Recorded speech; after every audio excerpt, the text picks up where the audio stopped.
বিদ্যুতের আবিষ্কারের ইতিহাস প্রথম পর্ব রহস্যময় শক্তির প্রথম সন্ধান। আজ থেকে প্রায় 2600 বছর আগে প্রাচীন গ্রিসের মানুষ তখনও জানত না বিদ্যুৎ কি। তাদের কাছে বজ্রপাত ছিল দেবতাদের ক্রোধের প্রতীক, আর আকাশে ঝলসে ওঠা বিদ্যুতের আলো ছিল এক রহস্যময় ঘটনা। সেই সময়ে একজন কৌতূহলী দার্শনিক ছিলেন, থেলস অফ মিলেটাস। তিনি প্রকৃতির নানা বিষয় নিয়ে গবেষণা করতেন। একদিন তিনি একটি অদ্ভুত ঘটনা লক্ষ্য করলেন।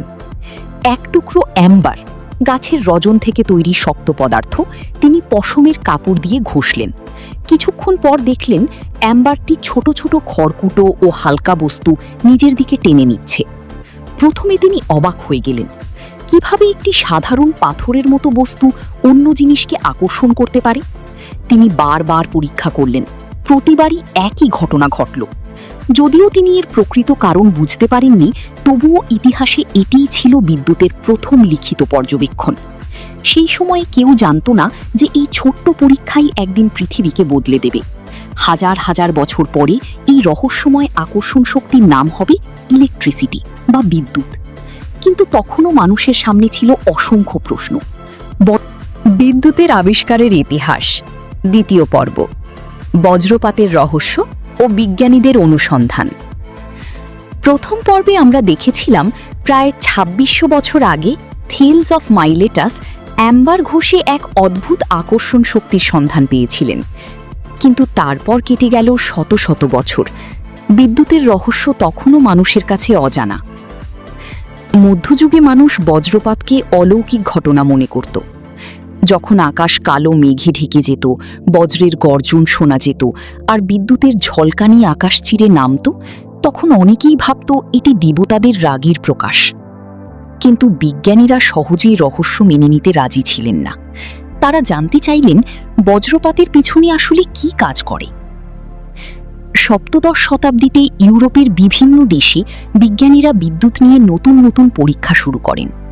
কাঁচ, অ্যাম্বার ও অন্যান্য বস্তু ঘষে তারা দেখলেন অনেক বস্তুই ছোট জিনিসকে আকর্ষণ করতে পারে। ধীরে ধীরে তারা বুঝতে পারলেন এটি কোনো জাদু নয়, এর পেছনে একটি প্রাকৃতিক শক্তি কাজ করছে। ইংল্যান্ডের বিজ্ঞানী উইলিয়াম গিলবার্ট এই রহস্য নিয়ে গভীর গবেষণা করেন। তিনি ইলেকট্রিকাস শব্দটি ব্যবহার করেন, যা গ্রিক শব্দ ইলেকট্রন, অ্যাম্বার থেকে এসেছে। পরে এই শব্দ থেকেই ইলেকট্রিসিটি নামের জন্ম হয়। এরপর বিজ্ঞানীরা বিভিন্ন যন্ত্র তৈরি করতে শুরু করলেন, যা ঘর্ষণের মাধ্যমে বিদ্যুৎ উৎপন্ন করতে পারত। পরীক্ষাগারে ছোট ছোট স্ফুলিঙ্গ দেখা যেত, যা দেখে সবাই বিস্মিত হতো। তবে সবচেয়ে বড় প্রশ্ন তখন। তৃতীয় পর্ব ঝড়ের আকাশে ঘড়ি, এক সাহসী পরীক্ষার গল্প। অষ্টাদশ শতাব্দীর মাঝামাঝি সময় বিজ্ঞানীরা বিদ্যুৎ নিয়ে অনেক কিছু জানতে শুরু করেছেন, কিন্তু একটি বড় প্রশ্নের উত্তর এখনও অজানা। বজ্রপাত কি আসলে বিদ্যুৎ? এই প্রশ্নের উত্তর খুঁজতে এগিয়ে এলেন বেঞ্জামিন ফ্র্যাঙ্কলিন। তিনি বিশ্বাস করতেন যে আকাশের বজ্রপাত এবং পরীক্ষাগারে তৈরি বিদ্যুৎ একই ধরনের শক্তি। 1752 সালের এক ঝড়ো দিনে তিনি একটি সাহসী পরীক্ষা করার সিদ্ধান্ত নিলেন। তিনি একটি ঘড়ি তৈরি করলেন। ঘড়ির সঙ্গে একটি ধাতব চাবি বাঁধা ছিল এবং নিচে একটি ভেজা সুতা ঝুলছিল। ঝড়ের সময় তিনি ঘড়িটি আকাশে ওড়ালেন। মেঘের মধ্যে বিদ্যুৎ জমা হচ্ছিল। কিছুক্ষণ পর তিনি লক্ষ্য করলেন চাবির কাছে ছোট ছোট স্ফুলিঙ্গ দেখা যাচ্ছে। যখন তিনি হাত কাছে আনলেন, তখন বিদ্যুতের ঝাঁকুনির মতো অনুভূতি পেলেন। এই পরীক্ষার মাধ্যমে তিনি বুঝতে পারলেন যে বজ্রপাত এবং বিদ্যুৎ একই প্রকৃতির শক্তি। তবে অনেক মানুষ ভুলভাবে মনে করে যে বজ্রপাত সরাসরি ঘড়িতে আঘাত করেছিল। বাস্তবে যদি সরাসরি বজ্রপাত লাগত, তাহলে তিনি বেঁচে থাকতেন না। তার পরীক্ষা ছিল অত্যন্ত ঝুঁকিপূর্ণ, কিন্তু সরাসরি বজ্রাঘাতের ঘটনা নয়। এই ঘটনার পর বিজ্ঞান জগতে বড় পরিবর্তন এলো। মানুষ বুঝতে শুরু করলো যে বিদ্যুৎ কোনো অলৌকিক শক্তি নয়, এটি প্রকৃতির একটি নিয়ম মেনে চলা শক্তি। এই আবিষ্কারের ফলেই পরে বজ্র নিরোধক লাইটনিং রড তৈরি হয়, যা উঁচু ভবনকে বজ্রপাতের ক্ষতি থেকে রক্ষা করতে সাহায্য করে। কিন্তু এখনও একটি বড় সমস্যা ছিল। বিজ্ঞানীরা বিদ্যুৎ সম্পর্কে জানতে পারলেও সেটিকে দীর্ঘ সময় ধরে সংরক্ষণ করতে পারছিলেন না। বিদ্যুৎ তৈরি হতো, আবার মুহূর্তের মধ্যেই হারিয়ে যেত। তাহলে কি এমন কোনো যন্ত্র তৈরি করা সম্ভব যা বিদ্যুৎ জমিয়ে রাখতে পারবে? পরবর্তী পর্বে অ্যালেসান্দ্রো ভোল্টা কিভাবে বিশ্বের প্রথম ব্যাটারি তৈরি করলেন এবং বিদ্যুতের ইতিহাসে নতুন যুগের সূচনা হলো। ব্যাটারি, স্ফুলিঙ্গ, কল্পনা। বেঞ্জামিন ফ্র্যাঙ্কলিনের পরীক্ষার পর বিজ্ঞানীরা নিশ্চিত হলেন যে বিদ্যুৎ একটি বাস্তব প্রাকৃতিক শক্তি। কিন্তু তখনও একটি বড় সমস্যা ছিল, বিদ্যুৎকে দীর্ঘ সময় ধরে ব্যবহার করা যেত না। ঘর্ষণ করে বা বিশেষ যন্ত্র দিয়ে কিছুক্ষণ বিদ্যুৎ তৈরি করা যেত, কিন্তু তা দ্রুত শেষ হয়ে যেত। বিজ্ঞানীরা এমন একটি উপায় খুঁজছিলেন যাতে বিদ্যুৎকে সংরক্ষণ করা যায় এবং প্রয়োজন মতো ব্যবহার করা যায়। ঠিক সেই সময়ে ইতালির বিজ্ঞানী আলেসান্দ্রো ভোল্টা একটি অদ্ভুত বিষয় নিয়ে গবেষণা শুরু করলেন। তিনি শুনেছিলেন যে মৃত ব্যাঙের পায়ে ধাতু স্পর্শ করালে পেশি কেঁপে ওঠে। অনেকেই ভাবছিলেন ব্যাঙের শরীরেই হয়তো বিদ্যুৎ তৈরি হয়, কিন্তু ভোল্টা বিষয়টি নিয়ে সন্দেহ করলেন। তিনি অসংখ্য পরীক্ষা চালালেন। তামা ও দস্তার মতো বিভিন্ন ধাতু একসঙ্গে ব্যবহার করে দেখলেন তাদের মধ্যে একটি বিশেষ ধরনের বৈদ্যুতিক প্রবাহ তৈরি হয়। বহু বছরের গবেষণার পর 1800 সালে তিনি তৈরি করলেন বিশ্বের প্রথম কার্যকর ব্যাটারি, ভোল্টাইক পাইল। এই ব্যাটারিতে তামা ও দস্তার পাত।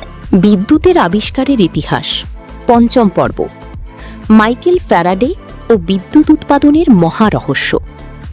1800 সালে আলেক্সান্দ্রো ভোল্টা বিশ্বের প্রথম ব্যাটারি তৈরি করেছিলেন।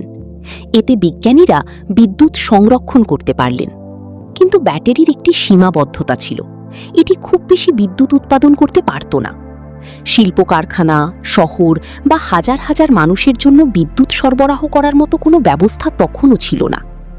এই সময়ে ইংল্যান্ডের এক দরিদ্র পরিবারের ছেলে মাইকেল ফ্যারাডে বিজ্ঞান জগতে প্রবেশ করেন। ছোটবেলায় তার পরিবারের আর্থিক অবস্থা ভালো ছিল না। তিনি একটি বই বাঁধাইয়ের দোকানে কাজ করতেন। সেখানে কাজ করতে করতেই বিজ্ঞান বিষয়ক বই পড়ার সুযোগ পান। বই পড়তে পড়তে তার মনে একটাই প্রশ্ন জাগল, বিদ্যুৎ কি আরও সহজে উৎপাদন করা যায়? ফ্যারাডে বছরের পর বছর গবেষণা শুরু করলেন। তিনি বিদ্যুৎ ও চুম্বকের মধ্যে সম্পর্ক খুঁজতে লাগলেন। একদিন 1831 সালে তিনি একটি যুগান্তকারী পরীক্ষা করলেন। তিনি একটি তারের কুণ্ডলীর কাছে একটি চুম্বক নাড়ালেন। আশ্চর্যজনকভাবে তারের মধ্যে বিদ্যুৎ প্রবাহ তৈরি হলো। তিনি বুঝতে পারলেন চুম্বককে নড়াচড়া করালে বিদ্যুৎ উৎপন্ন করা যায়। এই আবিষ্কারকে বলা হয় ইলেকট্রোম্যাগনেটিক ইন্ডাকশন বা তড়িৎ চৌম্বকীয় আবেশ।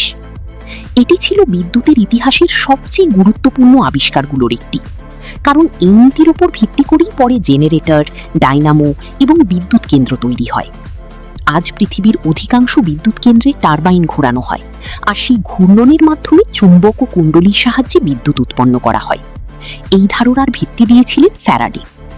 তার আবিষ্কার প্রমাণ করল বিদ্যুতের আবিষ্কারের ইতিহাস, ষষ্ঠ পর্ব।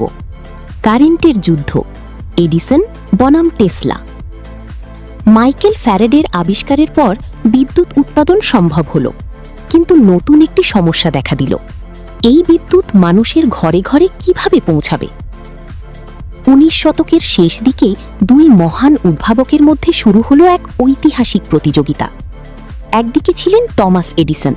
তিনি ব্যবহার করতেন ডাইরেক্ট কারেন্ট, ডিসি, যেখানে বিদ্যুৎ একদিকে প্রবাহিত হয়। অন্যদিকে ছিলেন নিকোলা টেসলা। তিনি সমর্থন করতেন অল্টারনেটিং কারেন্ট, এসি, যেখানে বিদ্যুতের প্রবাহ বারবার দিক পরিবর্তন করে। এডিসন বিশ্বাস করতেন ডিসি ভবিষ্যৎ। তিনি শহরে শহরে ডিসি বিদ্যুৎ সরবরাহের ব্যবস্থা গড়ে তুলতে শুরু করেন। কিন্তু একটি বড় সমস্যা ছিল, ডিসি বিদ্যুৎ খুব দূরে পাঠানো যেত না। কিছু দূর গেলেই শক্তির অনেক ক্ষতি হতো, ফলে প্রতি কয়েক কিলোমিটার পরপর বিদ্যুৎ কেন্দ্র বানাতে হতো। টেসলা দেখালেন যে এসি বিদ্যুৎ ট্রান্সফরমারের সাহায্যে সহজেই উচ্চ ভোল্টেজে দূর দূরান্তে পাঠানো যায়। এতে শক্তির অপচয় অনেক কম হয়। এই নিয়ে শুরু হলো বিখ্যাত কারেন্টের যুদ্ধ।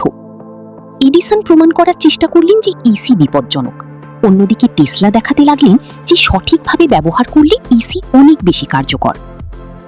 বছরের পর বছর বিতর্ক, পরীক্ষা ও প্রতিযোগিতার